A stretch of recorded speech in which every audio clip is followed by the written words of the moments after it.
All right, we'd like to call this meeting of the West Allis-West Milwaukee School District to order, please. Mr. Bailey, would you please lead us in the pledge? I pledge allegiance to the flag of the United States of America and to the republic for which it stands, one nation, under God, indivisible, with liberty and justice for all. Thank you. Suzette, could you do the roll, please? Ms. Klug. Here. Mr. Schultz. Here. Mr. Bailey. Present. Mr. Lee. Here. Mr. Ustra. Here. Mrs. Justum. Here. Mr. Sikich. Present. Mr. Keller is excused. And President Emmett. Here. Okay, proper notice of this meeting has been posted in accordance with the open meeting laws of the state of Wisconsin. Do we have any additions or modifications to tonight's agenda? We do, actually. Oh, sorry, I do. Sorry. Central student representative was not able to make it tonight, so we need to remove that from tonight's agenda. Anything else? All right. We will then go on to public comments. You're ready, come on up, so I'll have you introduce yourself and name and address, and then 3 minutes, and then we'll get everything recorded and get your response shortly after. Fabulous. Thank you.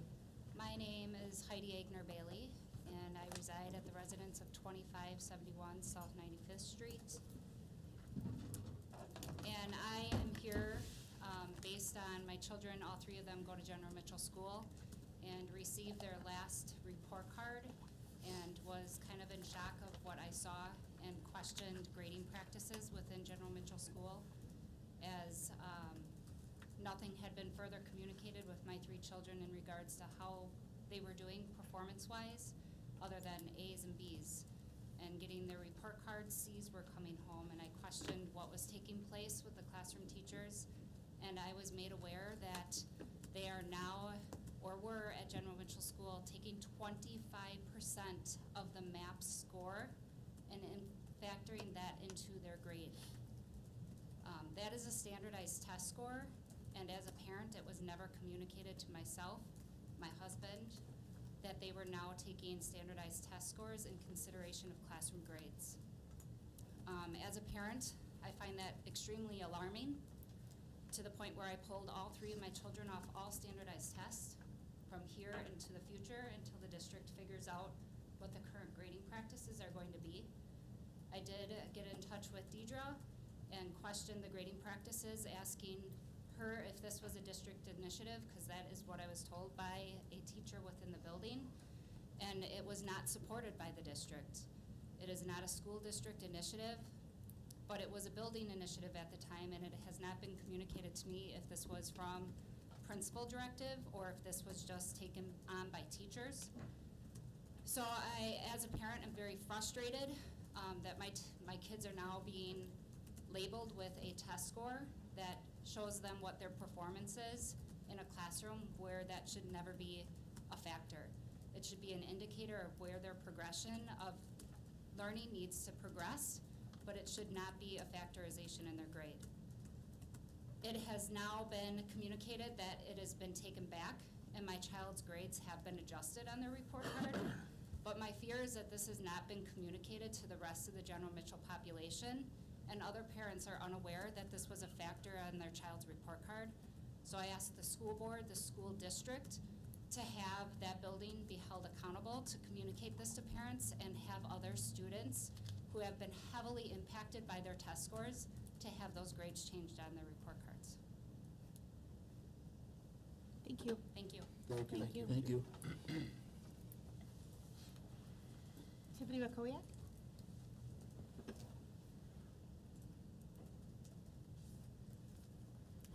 Good evening. I'm Tiffany Wahoviak. I reside at 2955 South 93rd Street, of course, West Allis.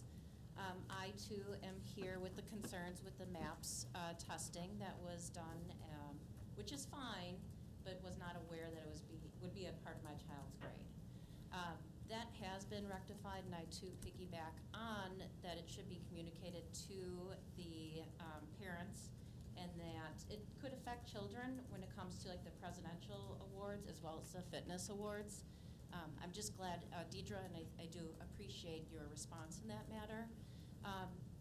Before coming here, I wanted to do a little bit of research, though, in regards to grading policy and assessment within the district. And I did look on the website, and the district does follow the DPI standard, Department of Public Instruction.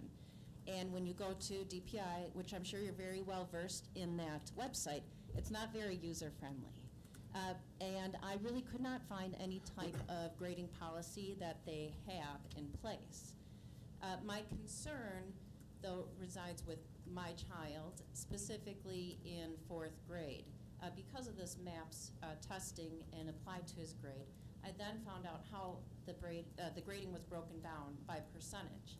And with communication with the principal, it was expressed that the teacher uses their judgment and their professional discretion, which to some extent I'm okay with, because I'm an instructor and professor, so I understand that, but I do have a rubric and policies that the college has in place that I need to follow. I can't come up with that information on my own.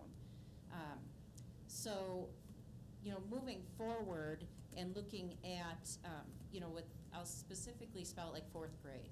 Do all those teachers practice the same way in regards to grading? Do they all follow that percentage?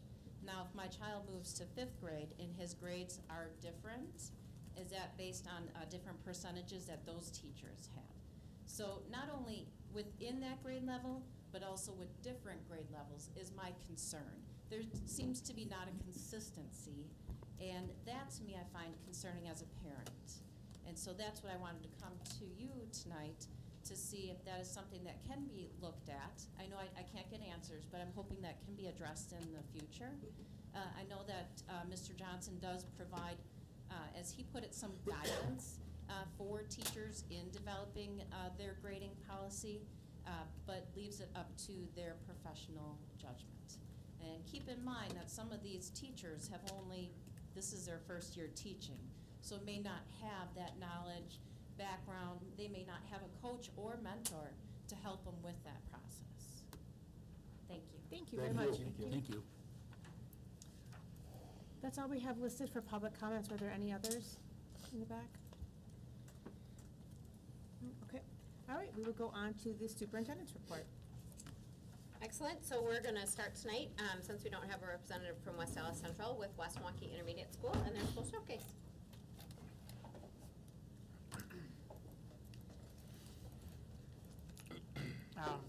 Thank you.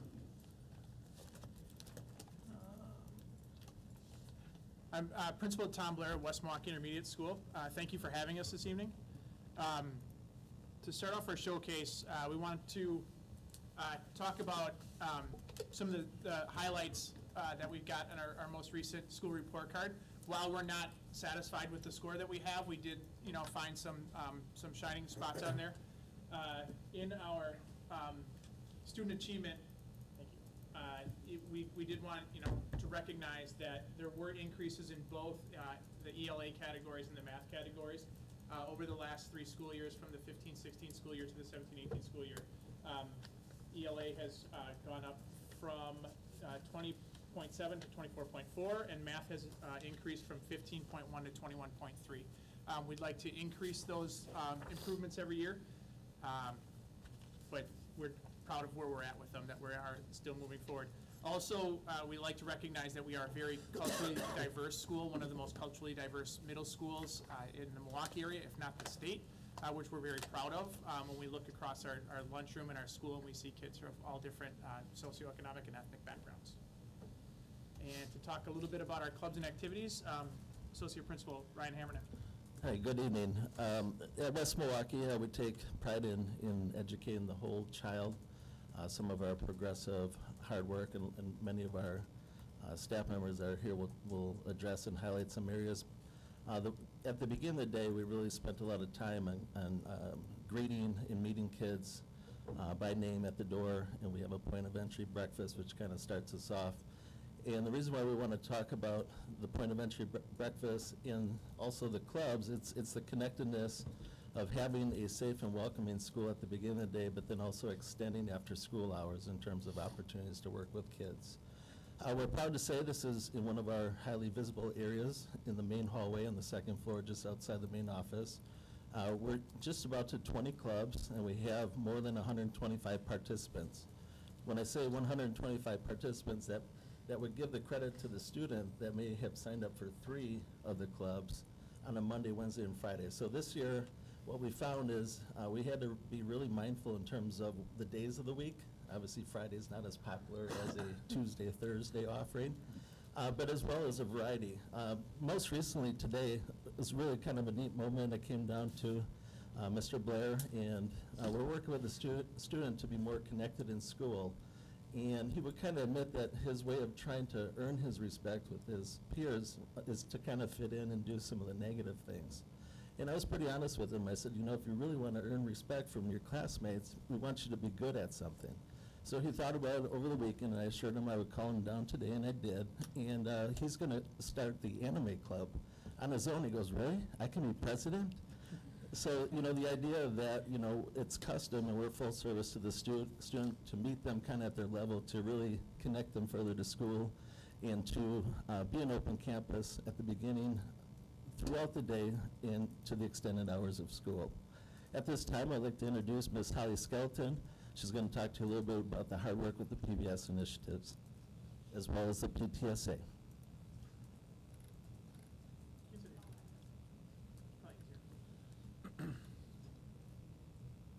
Good evening, Holly Skelton. I teach Spanish at West. I'm here representing a couple different pieces of our program at West.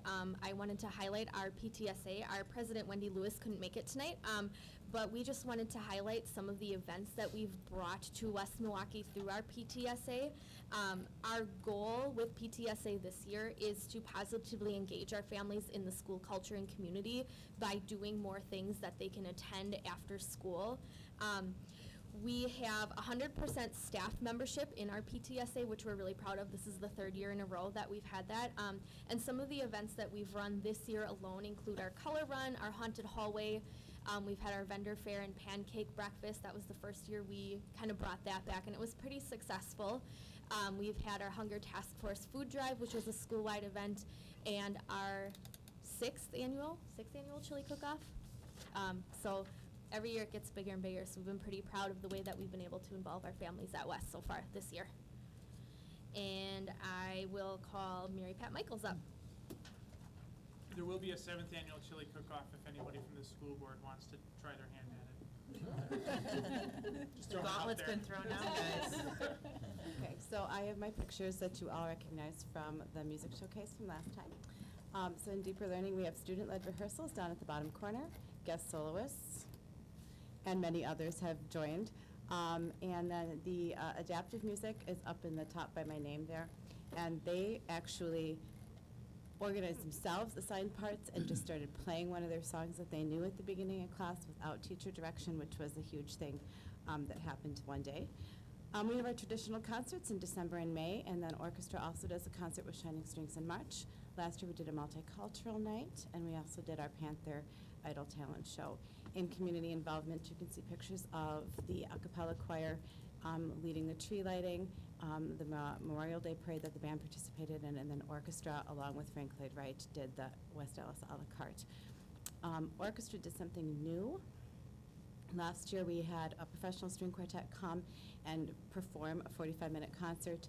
Shining Strings and the West Milwaukee Orchestra also participated in that concert and played with them, and then we had a reception afterwards. The proceeds were able, with that money, we were able to have 12 students take summer lessons for free last summer. So that was a very cool thing. The West Milwaukee kids had not been participating in our summer lesson programs in the past, mostly because of financial situation. And so then we did that, and I did the lessons over at West. So that worked out nicely. And then clinics and festivals, we have our Solo Ensemble Festival. And if you look at our numbers, from 2017, we earned 15 medals, and last year we earned 110 medals. So we worked really hard to bring that up and have more kids participating. And then there's a band picture. Rick Kirby came and worked with the band on a piece that he had composed, and so he came to school and worked with the band. So everybody's been doing other things besides our regular class and concerts, so it's kind of cool. And I will turn it back over to Tom. So that's, kind of the stuff outside of the day, as well as our music programs and things. As the leader last year, I spent the year really observing what's going on, who our students are, who our staff are, and trying to help formulate a vision for the school, and what things we're doing, what we do well, what we should continue to do, and some things that we should try and build on. The three areas that we're looking to grow to help identify who we are is our project-based learning. We'll share a little bit more about that. We're really interested in Avid and the things that are happening at Central and how we can build a program to help support the things that they have there. And our multi-tiered systems of support, which is, if you go back just a couple of years, it was response to intervention and PBIS. And bringing those together, we've been recognized, and you'll hear a little bit more about those. And looking at those frameworks, we spent a lot of time as a leadership staff this summer talking about how, can we take these things and tie them to, the deeper learning competencies and really, make them worthwhile as, to really drive what we're doing. And we'll have another slide a little bit further to talk, to show how we're going to bring these things together. But I'd like to bring up Holly Skelton she introduced herself as a Spanish teacher. She does much more than that, I assure you. But to talk about, and Holly Bodish, if you would come up also, to talk about PBIS and RTI and our multi-tiered systems of support. So I also am our Tier 1 internal coach for PBIS and our multi-tiered system of support at West. So we have done a lot of work the last few years around getting our MTSS really up and running and implementing it with fidelity. Last year, we were one of 2 schools in the district that got silver recognitions in all 3 areas of behavior, reading, and math. And through that, we have really tried to acknowledge the positives with our students, making sure that they know what they're doing right, when they're doing it right, so we can keep building on that momentum with our students. Our transition to MTSS has been easy for some and more challenging for others because it is kind of a mindset shift for a lot of people, but we're kind of starting from the ground up and we're hitting it running. So the first thing that we did in the upper, if you're looking at the upper right-hand corner, is we totally restructured our school-wide flow chart. And that was to establish a common language with students and staff throughout the building, and to really make things a lot more clear and put the pieces of the puzzle together a little bit more. So we identified the district initiatives that were implemented in our flow chart. So that's the PTRC that you see, PBIS, trauma-informed care, restorative practices, culturally responsive practices, so that everyone could see that we're doing all these things already in our building, and a lot of these things overlap. So when we talk about all of these different things that we should be doing in our buildings, even though it's all best practice and they all have different names, all the pieces do fit together. We also implemented our Alternative Learning Center, our ALC, and Mr. Hammernick has really been instrumental in getting that off the ground running. It's a place where students can go and reset themselves. So a 5 to 10 minute break where oftentimes they would be forced to, not forced, but they would have to sit in the classroom with no other place to go other than an exclusionary disciplinary action. The ALC, they can advocate for a break, get themselves reset, and come back to class ready to go. And with that alone, we've seen almost a 50% decrease in our exclusionary discipline. So we've been really impressed with how that's been working out for us. We also removed the language using consequence and replaced that with intervention, which the kids have really picked up on that as well, which I think has put a lot more positive, progressive spin on what we're trying to do to keep the kids engaged in learning as much as possible. We do a lot of acknowledging the positives for our kids. We have a quarterly raffle. We pass out our Panther perks to do incentives. We recently did our Staff First Student Relays that you can see in the bottom right corner. It's like, where's Walder? Where's Mr. Blair in the picture? He's in there. But the kids had a really good time. We have quarterly VIP, so Ms. Bodish recently took some nominated students to go see a movie, and we also acknowledge students who have perfect attendance. We've been working on improving our staff training at all of our systems at all levels to ensure fidelity and consistency of implementation.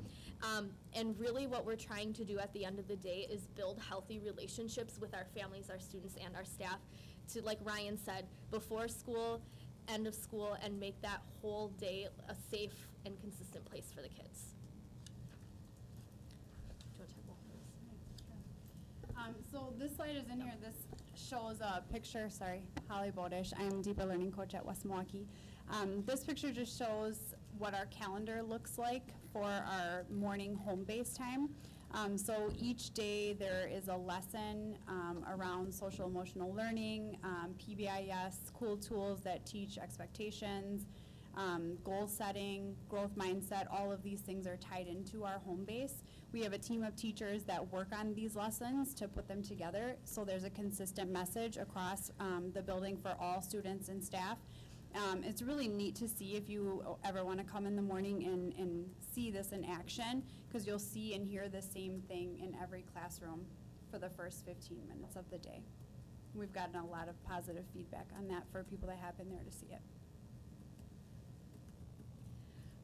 So that kind of spoke to our Tier 1 systems. When we look at our Tier 2 systems, that's where we've been focusing a lot of our efforts this year, because our Tier 1 systems are pretty solid.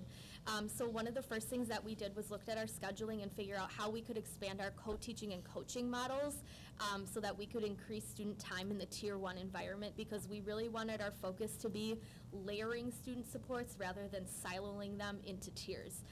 And we've seen a lot of success with being able to keep the kids in the Tier 1 classroom more. We also updated our student intervention planner and our request for assistance form.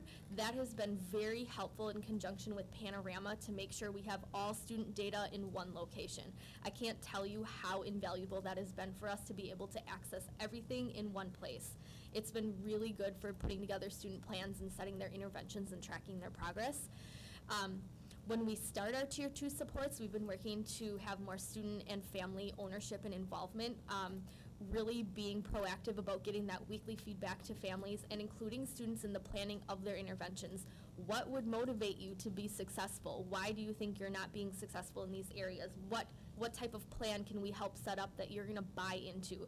It seems like such an obvious piece, but it was one that we were lacking, and we've seen a lot of student movement and success in our Tier 2 programs that way. We've also been working on personalizing our interventions to meet more specific student needs. So our check-in, check-out program has specific student goals related to our school-wide expectations rather than generalized goals that all students should be meeting, because at Tier 2, the goals should be more specific. We also have our student mentoring program off the ground and running. It's we're pairing students up with teacher volunteers as like a point of contact throughout the day, that if they need a safe place to go to disengage from something that might be going on, or they had a success that they want to share, they have another adult connection in that building that they can go to. Good. Next up, we have Corey Higgins. He is one of our school counselors at West.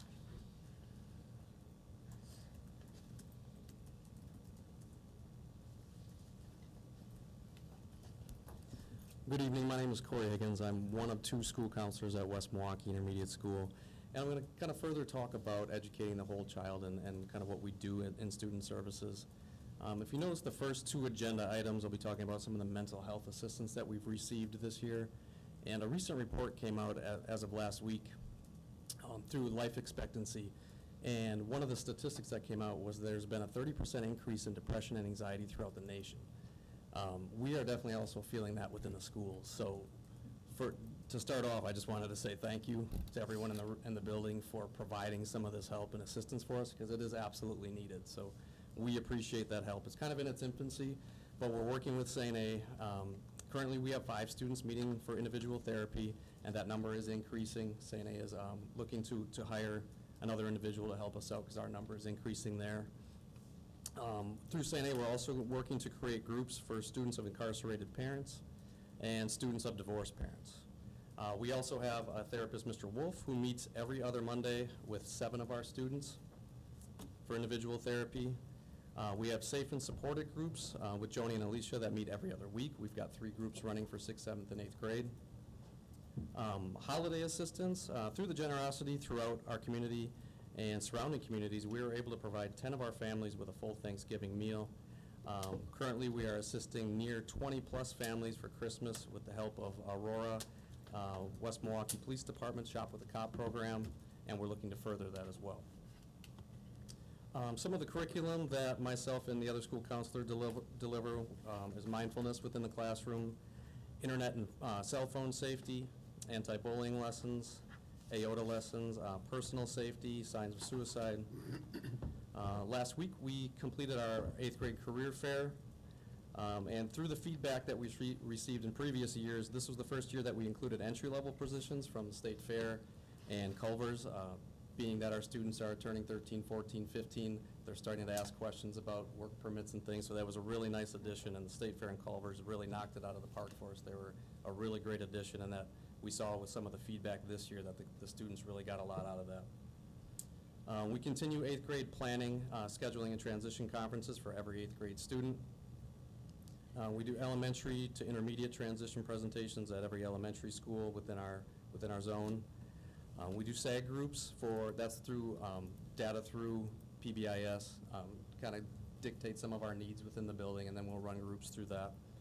And then individual counseling on a case-by-case basis. Moving on to AVID, Holly Bodish will come up and speak to that. I want to clarify something that was mentioned in one of the previous slides. When we referenced our exclusionary discipline, what should have been said was that our out-of-school suspension rate has reduced by 50%.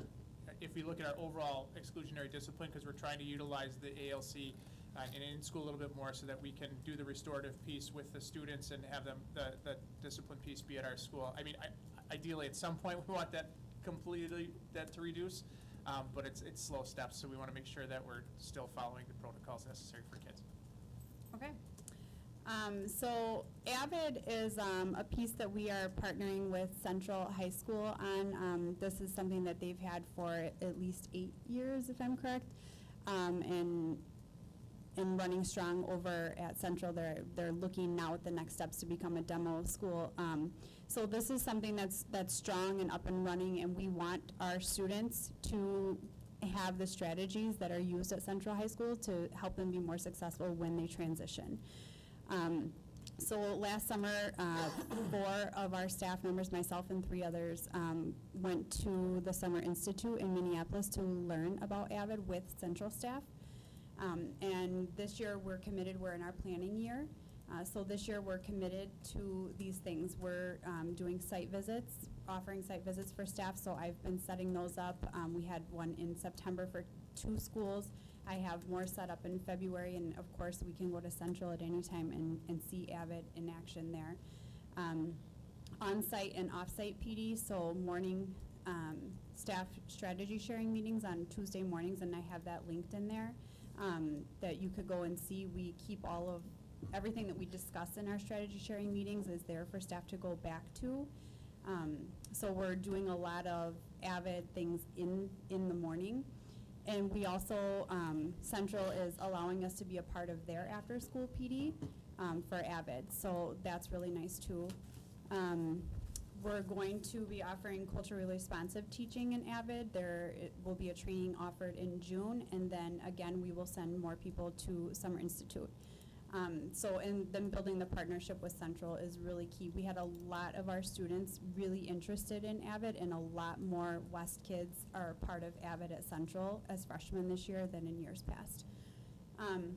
So looking forward, next year we're committed to training more teachers in AVID school-wide strategies. We want to build it school-wide to be really strong in everybody using and best practice within the classroom. I think of it back as like our CER, when we were really strong in doing CERs across the district, or using Stephanie Harvey strategies, everybody doing something across the building so that kids are familiar and able to transfer these skills when they move on. So being able to take notes and things like that. We want to be really strong school-wide in organization and note-taking for next year, and really embedding AVID within the culture of West Milwaukee. And then in years down the road, then we will add electives. Next up, Becky, Jairus Anderson will speak about our project-based learning.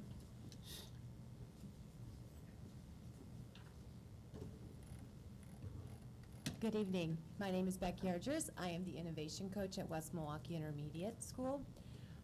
The project-based learning is somewhat in its infancy in our building. Last year, I had the privilege of being on a team that started some of this within the building from the desire and the need to do things differently. After many school visits and reading and reaching out to other schools that were doing some of these things, we were able to start some of that. Within that team, they were able to change up their schedule with their own time constraints. They were able to start giving ownership to the kids as far as independent learning hour, where they were in charge of the variables that they wanted to achieve. And then they also implemented an inquiry, a genius hour, project-based learning. Some of those terms are synonymous. So this year, I'm happy to say that 2 other teams, a 6th grade and an 8th grade team, have also followed suit in that and wanting this desire to do something different, to do it differently, to reach more kids. With that said, not only do we have a 6th, a 7th, and an 8th grade team that are currently doing this, we also have other teachers. There's another 6th grade team that have started doing it because they were able to see it last year and saw their kids' excitement saying, why aren't we doing these things? And the buy-in. So the project-based learning, you can see some of the images. We are also using cross grades for feedback. So some of the pictures have 8th graders that are in there with the 6th graders throughout the process giving feedback, and that is even eye-opening that we haven't done that in the middle school setting between 6-7, 7-8, 8-6 to really create that collaboration and that peer support group with education. Thank you. The next slide, we had the opportunity the Suitor survey that we get provided a great opportunity for us. One of the key indicators that we got back was that teachers wanted more feedback on what's going well, how they can be better, how they can reach more students. And when we thought about that, we did a little bit of restructuring of our staff where we now have 4 staff members that are coaches. We have Holly Bodish, our deeper learning coach, Becky Argyris, our inquiry coach, Kelly Schmidt is our literacy coach, and Brad Valona is our math coach. They've had 32 hours of training, and what that looks like is they go in and they co-teach, co-plan, and co-teach, co-plan. There's another co in there that's escaping. Co-serve, thank you.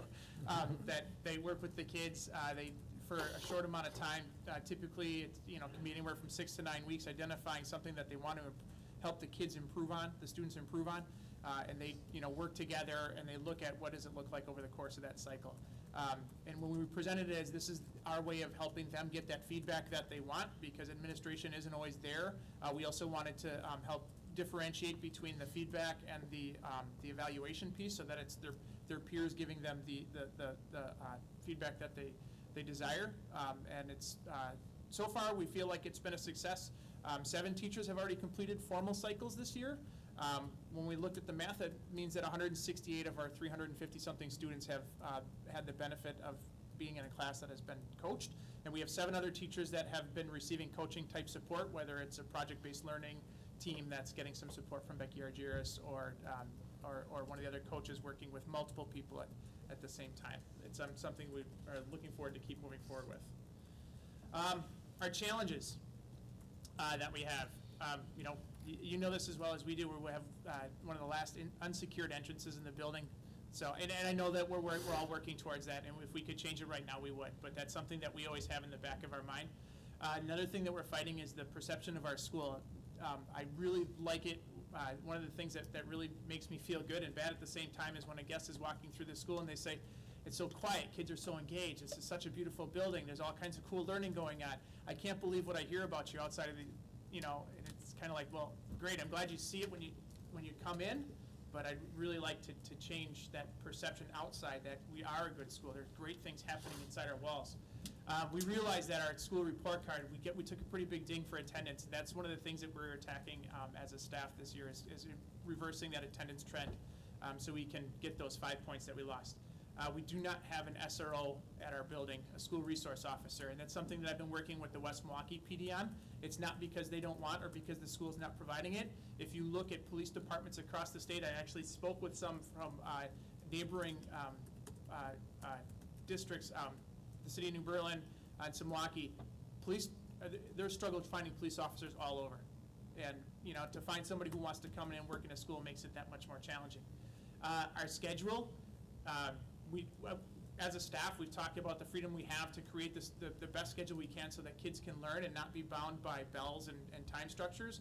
But because of the overall district schedule and us sharing our specialist teachers, makes it a little bit difficult sometimes for the teachers to get at what they want. So we're going to start looking at how we can start creating more opportunities within that schedule down the road. Finally, after the year of looking at it, we realized that our MTSS, our project-based learning, and AVID are what we're going to be identified by. That's going to be, you know, help create our identity. I created this visual for our staff and shared it with them last week because, you know, as we bring that together, you know, West Milwaukee Intermediate School is at our core, and that's who we are. We're at the center. And the thing that we talked about is, you know, the equity non-negotiables. You know, our kids don't have some of the same access to resources outside of school that some of the other neighboring districts and even within our district kids have. Supplemental contacts, trauma-sensitive schools, PTSA, culturally responsive practice, teacher compensation, budget. Those are things that affect all the teachers in our district and in many ways all the teachers in the greater Milwaukee area. So that's not unique to West Milwaukee Intermediate School, but that's something that we have to live with. But if we really focus on the MTSS, AVID, and PBL, along with our, you know, the deeper learning, the SEL, the college and career readiness, we see great things for West Milwaukee Intermediate in the future. So that's it. I don't know. I'm pretty sure I went over time, but a lot. We're going to stop you. You're on Sorry. a roll. So, what kind of questions, comments do they have? Gary? I had a question. Is it possible to find any relationship to the math scores in Alex? Ms. Bodish? There, We shared some of Yeah. that data when we did the Alex adoption, and West Milwaukee's data on that in particular was one of our stronger pieces of data. So I just want to talk a little bit about kind of the teacher feedback and the.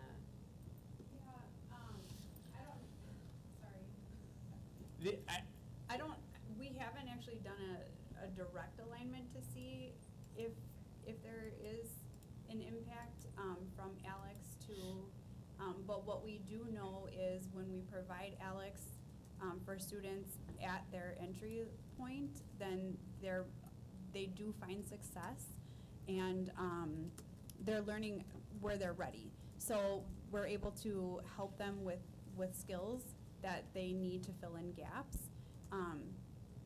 So that's a great question and maybe something that we should actually look to see if there's a direct alignment. But the tricky part about that is, you know, we have, with any system like that, we have to make sure that it's being done to fidelity. We had new teachers. Our math department has had some of the bigger turnover of any of our departments. So them learning a new curriculum and executing Alex to that fidelity it's difficult to track. But I can tell you that in the classrooms that we visit when we do our fidelity checks, the teachers that are holding it to its fidelity are the ones that when we look at MAP scores, and they aren't always necessarily a direct correlation, but the higher MAP scores with the teachers who have been doing it longer have also correlated to, you know, stronger fidelity in Alex. So if you ask me for a piece of paper to hand it to you to prove it, I don't have it, but. That's right. Thank you for that feedback. I do have one other thing, and this is not necessarily a question, but something you spoke on the resource officer position. I'm also on the West Milwaukee Police Commission, and yeah, I just want everybody to know staffing is a struggle. Yeah. And as much as the village would like to provide that position, we have unique challenges trying to staff, like all, you know, communities staffing police officer positions, so. Right. Yeah, and it's been several years. We used to have at least a part-time SRO at West Milwaukee Intermediate. For years we had somebody, and then just the staffing just doesn't allow for that additional position because the force, I think, only has 3, right, Gary? What? How many officers are on the force in West Milwaukee? We have, I'm trying to think, we have some trying to think how many vacancies we have. I think right now we have 17, I think right now. Bigger than I thought, okay. I don't, I meet with the chief of police of West Milwaukee once a semester. It's been about the average so far. Great to work with. We have nothing bad to say, negative to say about their response. When we call, they're there, and and it's a good, healthy relationship. It always starts with what do you need from us and what can we provide for you on both sides. And they've been super responsive. They tried to get creative and try to hire somebody who's retired to come back and only have that or the thing, and it's just the positions just aren't out there. So I don't want it to. We're very happy with West Milwaukee PD. We just wish we could have an SRO. Heather, did you have a question? Well, I was just gonna comment on Avid. I had actually talked with Kent Kleinowski, and he had kind of mentioned to me that you guys were looking in that direction. That I'm very excited for that. Both of my girls went through Avid, and even into college, I thought, no way, they're not gonna. No, it really does carry over into even their jobs and everything. And I always tell people, I'm telling you right now, just your kids will learn so much, and it just really the organizational skills that they learn and the note taking. I mean, we all know taking notes. You used to take 20 pages of notes. What did you actually utilize from that? Now they can sit down and do 3 pages, and they'll all be pertaining to what they're doing. Mm-hmm. So I'm very excited that you guys are heading in that direction. Thank you. And it said one more on the school perception and have any strategies been brainstormed on what to do about that? Because your comment is spot on. Both my kids went through West, and that was always, your kids go to West? Yeah. What's the problem? I think we're from a leadership standpoint, we got to be best at doing the things that happen inside the school before we can change the perception outside of school. And that's something that I really believe in the staff that we have.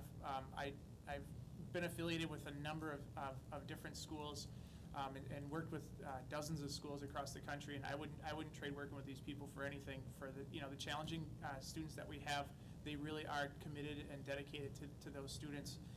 We just have to get better at some things inside the building. If the fidelity with the academic programming, they're great at the MTSS and the RTI and the PBIS, and when we start tying in that project-based learning so that kids can invest in what they're doing when they get to school, they're going to start showing up more, and they're going to start caring about their education and figuring out what life looks like after school.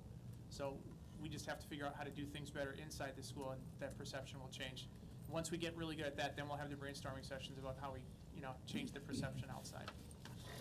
I do think we're also trying to promote through Facebook and Instagram and those social media avenues a lot more this year to get the word out that way. The running thing that we used to always do whenever we would get a visitor in and they would make good comments, we'd say greatschools.org, greatschools, go on and give us a little snippet, go on there and give us a great comment about what you saw today, just so that, we can get that out. No? Attendance is obviously a big thing.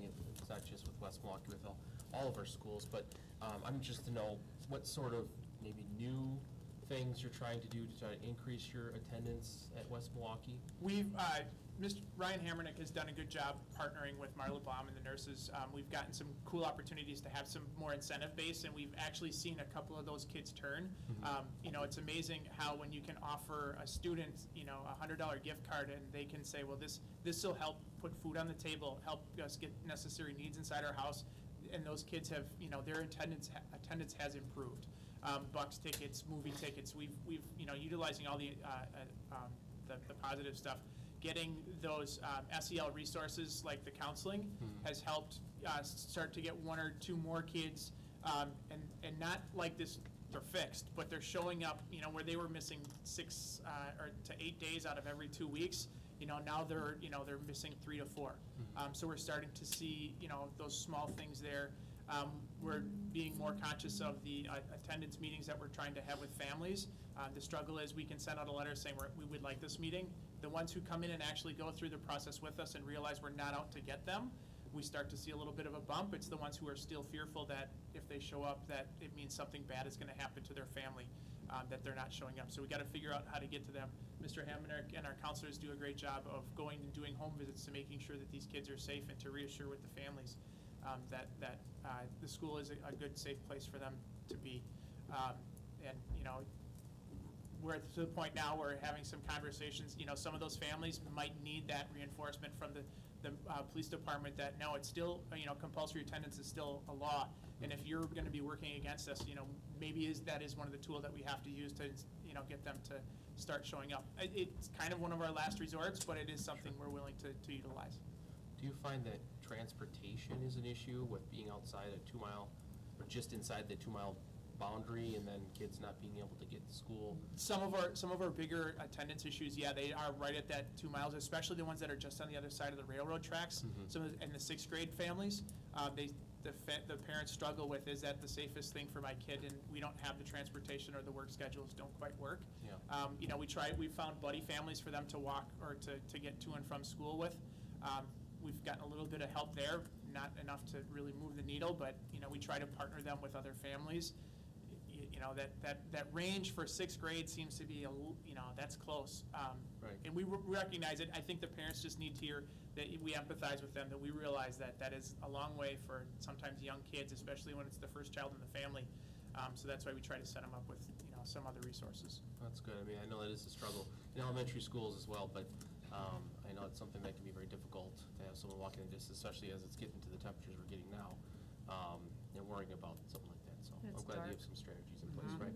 And that's one of our point of entry breakfast. We keep track of those numbers. When it started last year, we were averaging about 60, and as the word spread, we were getting up to words of 90 to 100 plus kids that were just eating breakfast. And it was really quick for me to get a good idea. Where's our attendance at for the day, just by asking the ladies that are handing out the breakfast how many came through.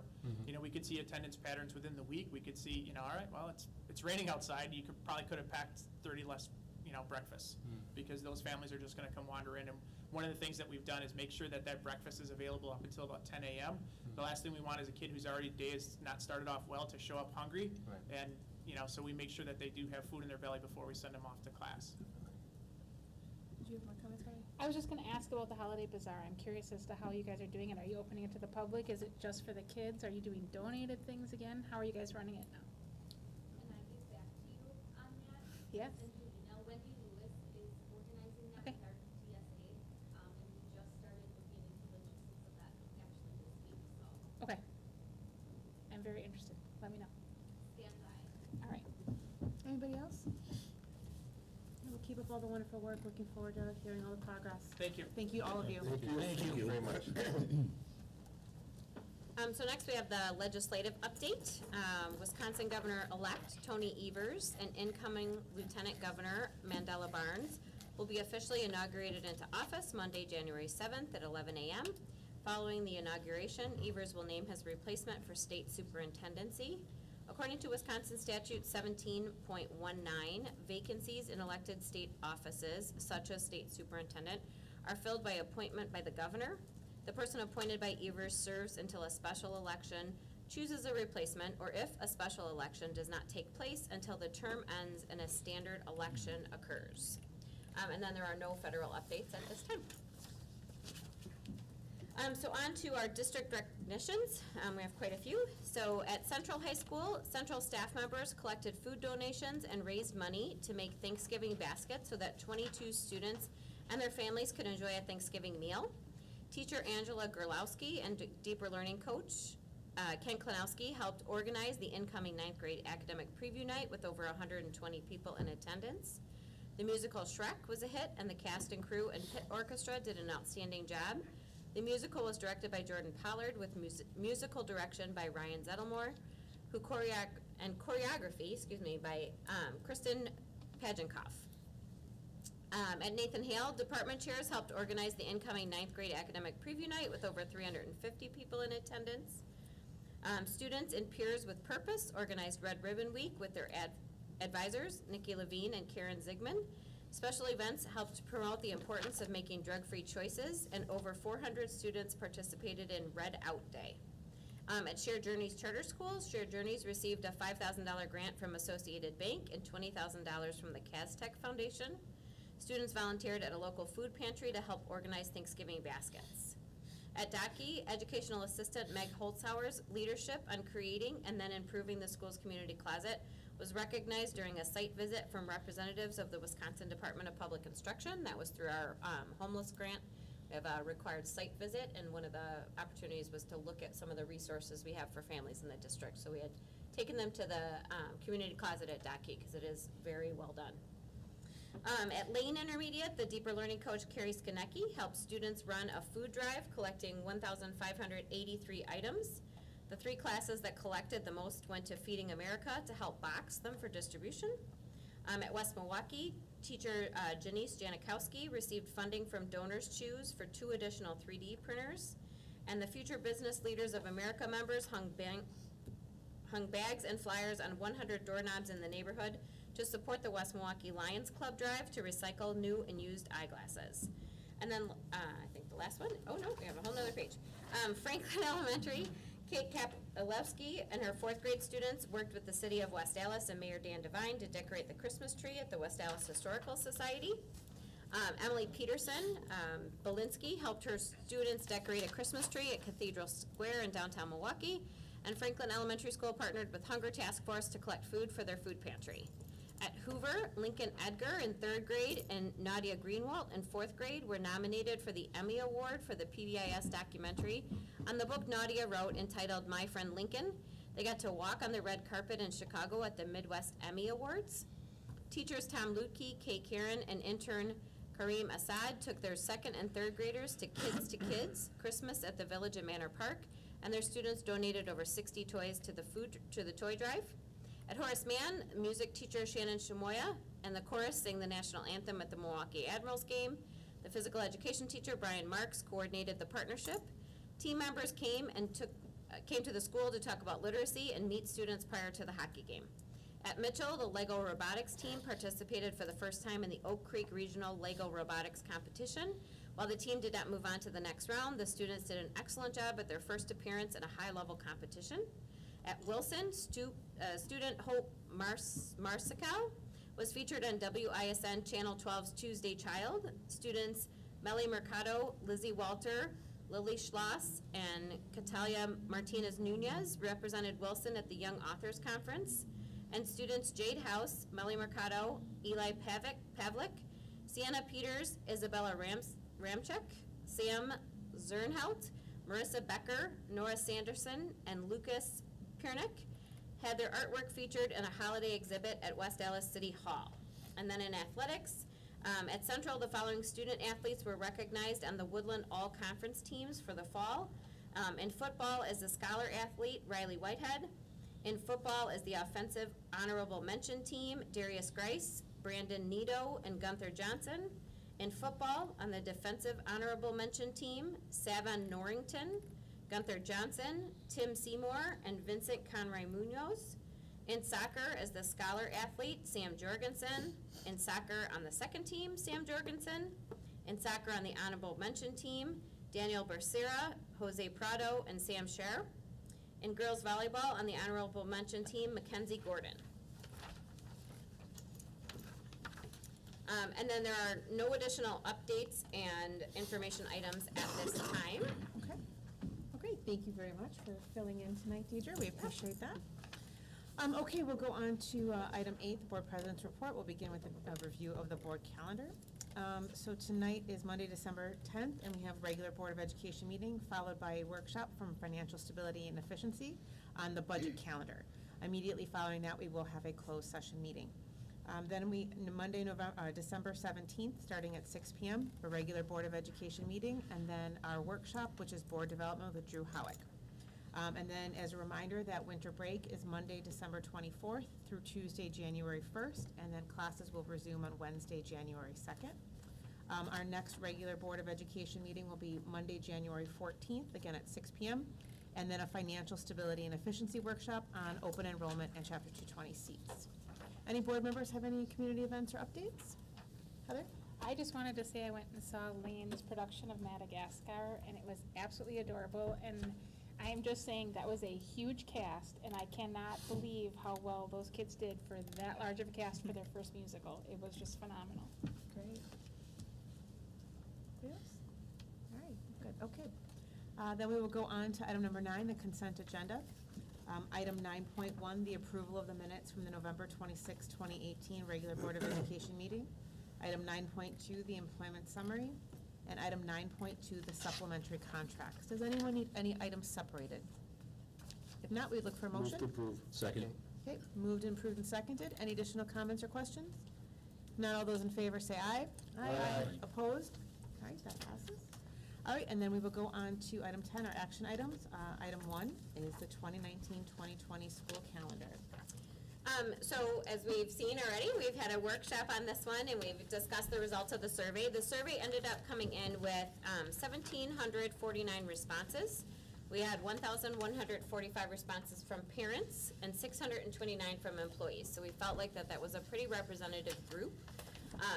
On a survey, that's a pretty high rate of return for that many people to have taken the survey in order to give their input.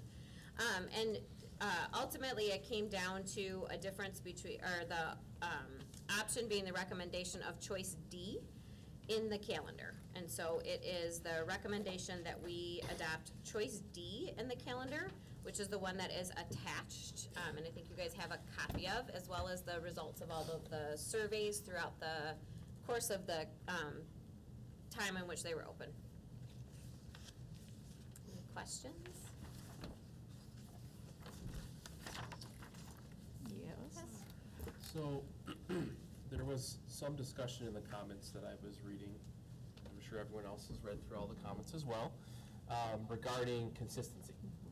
And the fact that it's different, that it will be this year and next year, and I think, for me, I just want to kind of reiterate the fact that we're working towards a goal of removing polling places from the schools, which is affecting our calendar's decisions. And being able to not have polling places in our schools will mean we don't have to worry about that date in April, which we're kind of hanging our hat on right now for where we want spring break to fall to limit the impact it has on our school day. But that means we're not going to have consistency just yet. I think we're a couple years out from that. What is the plan, or is there a plan, for what's going to happen for this time next year when we're trying to decide, is there going to be another survey that goes out, or are we going to be sticking with the first week of April until we're through that? Do we have any idea at all? I don't know if you guys have discussed it at board committee, but we have not discussed that at directors, what the plan will be for going forward to next year. I think the survey results served us well this year, and so, but we have not discussed what that will look like yet for next year. But your comment about not being able to be consistent because of the polling issue is accurate. So it would be our hope that that is something that, for safety reasons, that we can get moved out of our schools, and we're in the process of trying to do that. And then that will allow us, because that comment did come through pretty consistently, that it was sort of an overwhelming idea that regardless of where it fell, that the community would like it, the employees and the parents, to be in a consistent, predictable week, year after year. And to go off of that, because this was a while ago that we had this conversation regarding the removal of the polling places, but we were sort of given guidance that this would not be changed until after the 2020 census. So we do have a little bit of time before the entities that determine where polling places are located will come back and revisit some of these options with us. So you're right, we are kind of landlocked until the next phase of the polling place research begins. So, were there any other additional comments or questions on the recommendation and the calendar? Move to approve. Second. All right, been moved, approved, and seconded. Any additional comments or questions? If not, all those in favor say aye. Aye. Opposed? All right. All right, that is the end of the action items. Do we have any board member suggestions for future agenda items? Okay. I Yep. just had one question, and I should have mentioned it earlier in the time we were talking about community events. We had our first State of the Schools meeting last week, right? Yep. Oh, yes, thank you. Two of them, Two. right? One during Yep. the day, one in Yep. the evening. So was there any, I know we have another one tomorrow, but is there any Two. initial? It's a good plug. Yeah. Yes. It's two opportunities. Yep. For those out there. I'll do one in the evening. Any initial, like impressions? How was it received? How many people were there? The daytime one, last week, Monday, was a little scarcely attended. It was also a Monday morning, so, I mean, if I didn't, if we don't have to be there, you don't have to be there, because Monday mornings are awful in general. But the Monday evening one was pretty well attended, and there were some good questions that were asked, and I think in every one of them, some learning has been happening both ways to kind of adjust the presentation to ensure that it's clear and concise and anticipating some of the questions that are being asked. Okay. So there are 2 presentations tomorrow. Thank you for that reminder. There is one at 10 o'clock at West Allis City Hall, and then there's one at 6:30 at Nathan Hale. So we welcome everyone to be there. There will be some summary type videos that are being produced that kind of summarize what the meetings were about that will be available on the website. And we sent out as well that the production company that we're working with is doing. Excellent. So, Where, is it in the cafeteria, or is it in the auditorium? It's in the auditorium. Auditorium tomorrow night, yeah. And then we've also decided recently to add an opportunity for staff to hear the State of the Schools presentation in January at the Professional Development Day, because we had some opportunity to add that to the calendar for that day, because I think it's really important for our staff to hear a consistent message around that. I would say the one piece of feedback we did get was a lot of thanks for doing that. Okay. And that people had learned some new things. One request, which we thought was really interesting, was to have each school host a State of the School for just those families at the school. We thought that was from a parent at Horace Mann. Thought that was a really interesting suggestion, and it's something that we'll discuss with principals the next time we see them after the new year. Is there any plans on sharing any feedback from the staff when you have that meeting later on? 'Cause I'd be interested to know if they have any feedback specifically as well. We don't have a plan to share that feedback right now. We just decided recently to do that, so we haven't made a plan yet to share that feedback back, but certainly I think it's something we can talk about. all right. And then we will take a 5-minute recess while I break down and get ready for workshop. Thank you.